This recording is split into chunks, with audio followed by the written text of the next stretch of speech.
Melly Manuhutu. Di balik sosok kesehariannya yang sederhana, ia menyimpan kisah gemilang yang layak menjadi inspirasi. Saya lahir di Jakarta, di lingkungan keluarga saya tuh karena kita mungkin dari suku Ambon gitu, jadi kita memang suka bernyanyi gitu kan, terus juga orangnya sangat terbuka belak-belakan. Dari kecil sudah terbentuk seperti itu, jadi kalau saya periang apa memang sepertilah itu. Kalau mama saya kan orang Sunda ya, dia pernah tinggal di Bogor gitu, terus besar di Cianjur gitu kan. Jadi nggak terlalu seperti papa saya gitu yang sebenarnya papa saya bukan seniman ya. Papa saya tuh pekerja kantoran swasta. Jadi emang bukan profesi sebagai penyanyi, tapi papa saya emang bisa nyanyi. Jadi yang mengajarkan saya sebelum saya les nyanyi. Nah itu sebelumnya saya emang ada basic nari itu dan dilihat orang juga oh ada ya gitu. Nah itu semua ada darah dari papa gitu sebenarnya.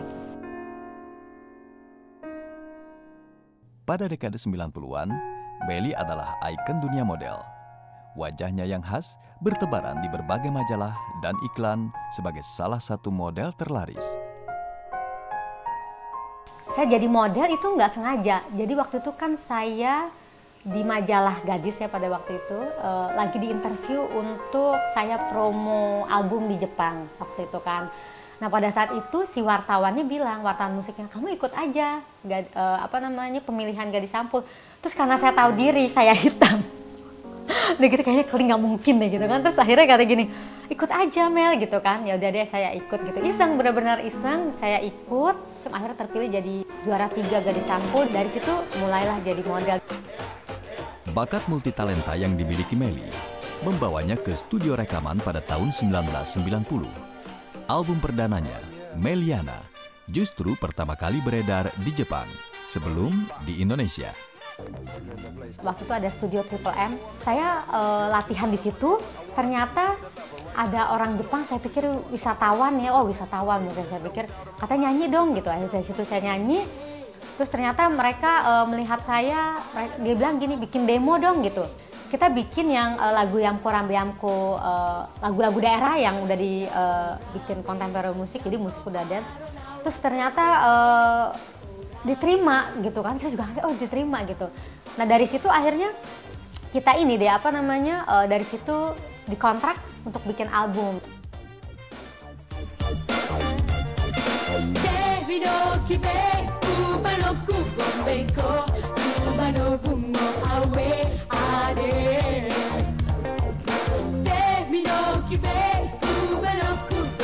Dalam karir musiknya, Melly hanya menelurkan 3 album dan 1 single yang dirilisnya pada 2012 lalu.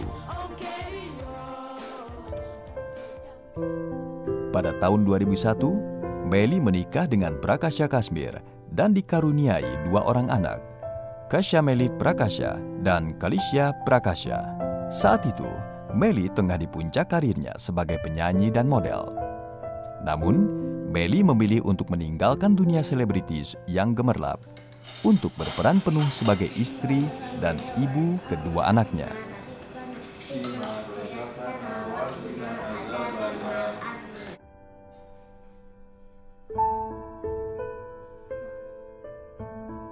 Saat mendampingi suaminya tinggal di Cisarua, Melly berkenalan dengan dunia pertanian, khususnya pola tanam organik. Melly mulai menekuni bisnis tanaman organik ini bermitra dengan para petani. Pada awalnya, Melly memasarkan tanaman organiknya lewat pintu ke pintu sebelum membuka toko organik pertamanya di Kemang. Banyak juga teman-teman gini, Melly ngapain sih gitu kan, buka-buka jualan sayur pada waktu itu kan gitu, aneh, apalagi itu 2001 kan gitu. Maksudnya organik juga belum ada yang nggak terlalu gitu kan. Kayaknya buka butik aja, karena kan saya dengan ya kalau pabrik juga biasanya kan bajunya macam-macam. Saya pikir gini, kalau saya melakukan ini berarti nggak ada tantangannya dong, emang ini gaya saya gitu. Kalau saya gitu, saya pribadi seperti itu. Jadi saya harus melakukan sesuatu yang nggak dipikirkan orang lain, dan orang lain kalau perlu sampai yang sebel banget sama apa yang saya jalanin gitu. Nah itu biasanya membuat saya jadi tambah semangat.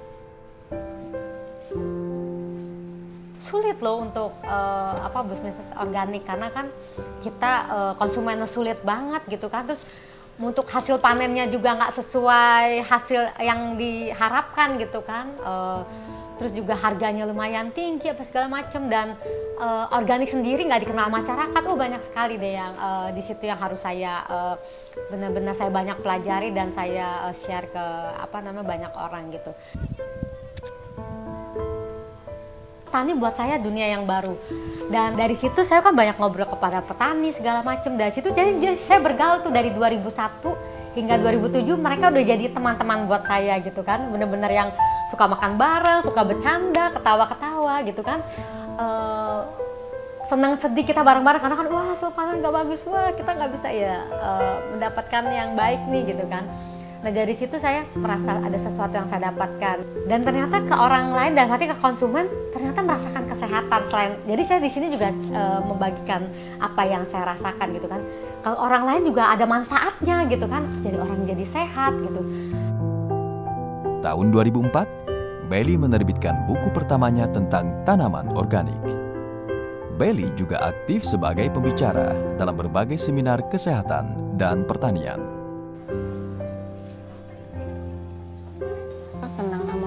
Dari tahun 2002, kebetulan dulu tuh saya membina di daerah Cimande, Bogor Barat ya Mas. Dan kita produksi di bidang pertanian organik, kita sering ngikutin pameran. Nah waktu pameran itu ketemu Mbak Meli, nah kita ngobrol-ngobrol, masuklah satu tujuan ya untuk waktu itu kita ngejar untuk bahwa organik itu tidak dinikmati oleh kalangan atas, tapi minimal harus menengah ke bawah juga menikmati. Saya merasa kagum dengan beliau adalah dia seorang public figure di masyarakat, tapi kok dia mau-maunya gitu berkebun gitu, mau-maunya dia bertani seperti itu. Sampai sekarang ini kita sering mengadakan pertemuan, kadang kegiatan dengan Bu Meli mengenai pertanian, tentang ya semualah bagaimana meningkatkan kualitas sumber daya manusia petani, terutama regenerasi gitu. Saya senangnya ya Bu Meli mau bertani dan mau mendekati orang-orang petani muda gitu Pak. Jadi saya salut, dan ya mungkin yang lain yang tahu pertanian tapi kok membiarkan.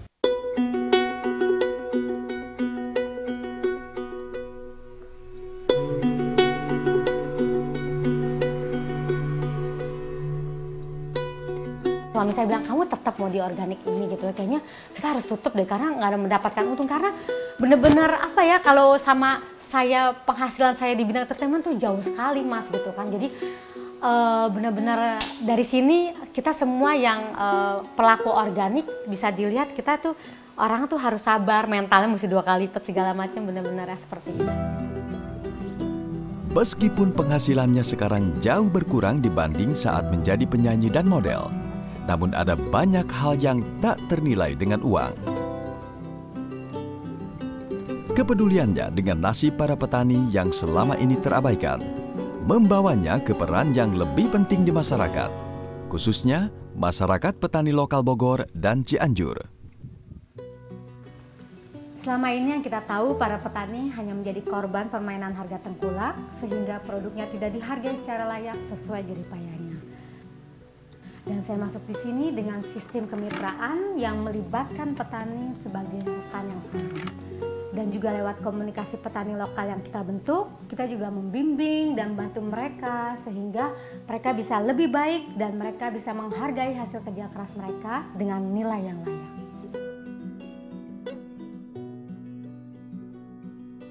Bagi Meli, menjalani peran sebagai entrepreneur di bidang pertanian tidak ada artinya bila sekedar memperkaya diri sendiri.